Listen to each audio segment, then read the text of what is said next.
दोस्तों, स्विट्जरलैंड दुनिया में एक ऐसा देश है जहां पर धरती पर रहने वाला हर एक इंसान अपने जीवन में कम से कम एक बार जरूर जाना चाहता है और जो एक बार गया वह बार बार जाना चाहता है। लोग कहते हैं कि इस धरती पर अगर कहीं जन्नत है तो वह स्विट्जरलैंड में है।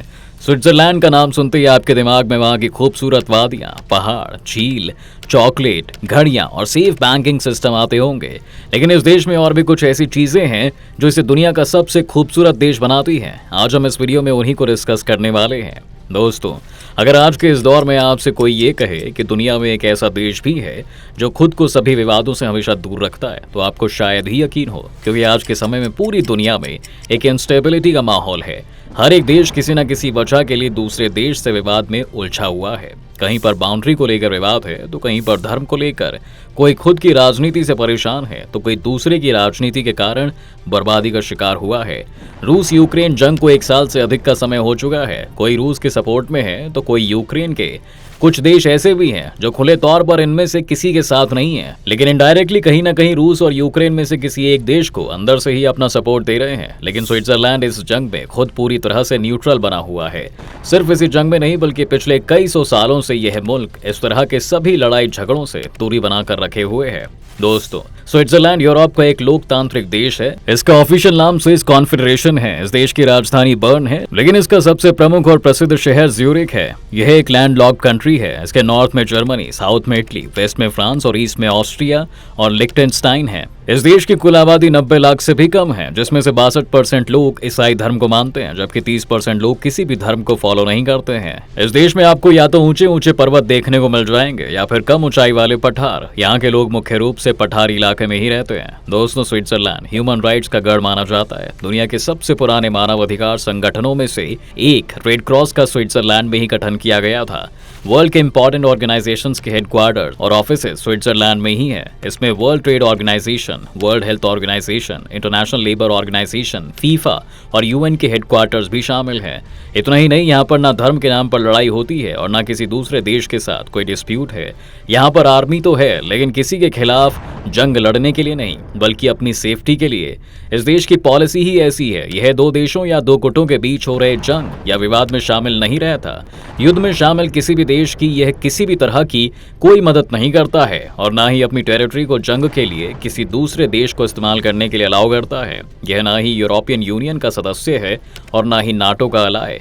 यह ना ही किसी को अपना दुश्मन मानता है और ना ही किसी के साथ गुट बनाता है। तो क्यों स्विट्जरलैंड इतना न्यूट्रल बना हुआ है? अब इस सवाल का जवाब पाने के लिए आपको ले चलते हैं इसके इतिहास में। दोस्तों, किसी भी देश की फॉरेन पॉलिसी एकाएक अचानक ही नहीं बन जाती। इनके बनने में काफी लंबा वक्त लगता है। उसके पीछे एक लंबी कहानी होती है जो उसे मजबूर करती है अपने हित में एक पॉलिसी बनाने के लिए। इंडियन गवर्नमेंट ने भी समय समय पर अपने हितों को देखते हुए फॉरेन पॉलिसी को मॉडिफाई किया था, जैसे कि आजादी के बाद जवाहरलाल नेहरू ने दूसरे देशों के साथ मिलकर नॉन अलाइंग मूवमेंट बनाया था। जी हाँ दोस्तों, जिसमें यह पॉलिसी थी कि इसमें जितने भी देश शामिल होंगे वे किसी भी देश के इंटरनल मैटर में इंटरफेयर नहीं करेंगे। और फिर इस वक्त के हमारे प्रधानमंत्री नरेंद्र मोदी ने नेबरहुड फर्स्ट पॉलिसी बनाई, जिसमें यह कहा कि हमारे आसपास के जो देश हैं उनसे रिश्ते अच्छे रखे जाएंगे और साथ ही इंडिया जो भी फॉरेन पॉलिसी बनाएगा उसमें अपने पड़ोसी देशों के हितों को भी ध्यान में रखा जाएगा।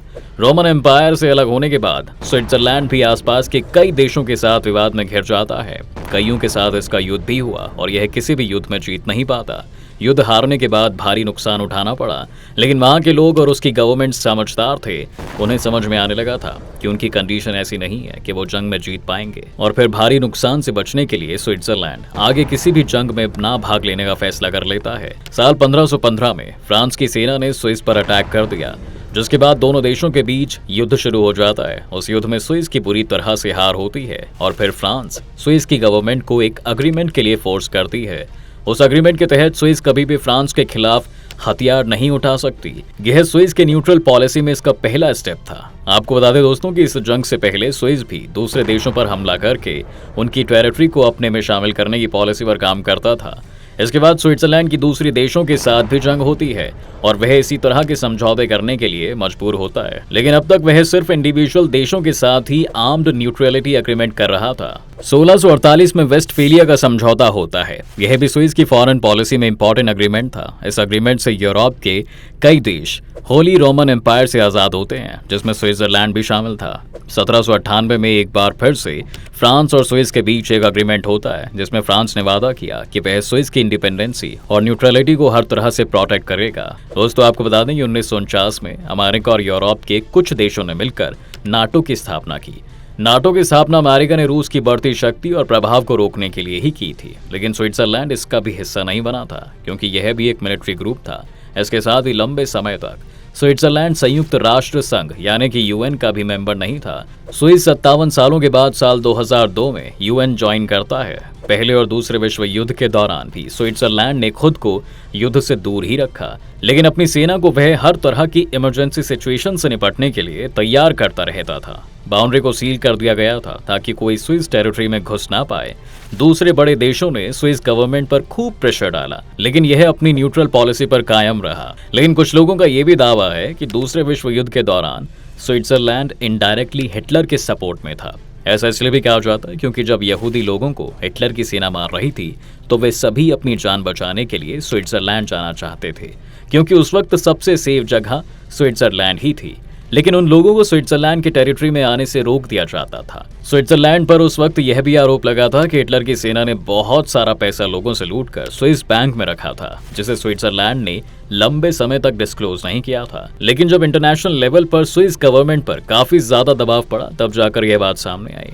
वह किसी भी जंग में नहीं शामिल हुआ है। वहीं न्यूट्रल होने का यह मतलब बिल्कुल भी नहीं है दोस्तों कि इसकी अपनी आर्मी नहीं है। यह अपने ऊपर हो रहे किसी भी अग्रेशन को रोके नहीं। स्विट्जरलैंड के पास अपनी स्विस आर्मी भी है। 2017 में एक डेटा के अनुसार इस आर्मी में लगभग 1.5 लाख सोल्जर्स एक्टिव ड्यूटी पर उस वक्त थे। इनके सोल्जर्स के पास कुछ स्पेशल वेपन्स नहीं होते हैं, ये सिर्फ एक रेड कलर की नाइफ रखते हैं। रेड कलर के पीछे इनका तर्क ये होता है कि इसे आसानी से बर्फीली क्षेत्रों में देखा जा सकता है। जी हाँ दोस्तों, एक्टिव आर्मी को देश की सेफ्टी के लिए रखा जाता है। यहाँ पर इनएक्टिव आर्मी भी होती है जो सिर्फ इमरजेंसी सिचुएशन में ही काम करती है। दोस्तों स्विट्जरलैंड इसके साथ ही दूसरी चीजों के लिए पूरी दुनिया में फेमस है। यहाँ की चॉकलेट हो या फिर घड़ियां लोगों के लिए लग्जूरियस आइटम्स होती हैं।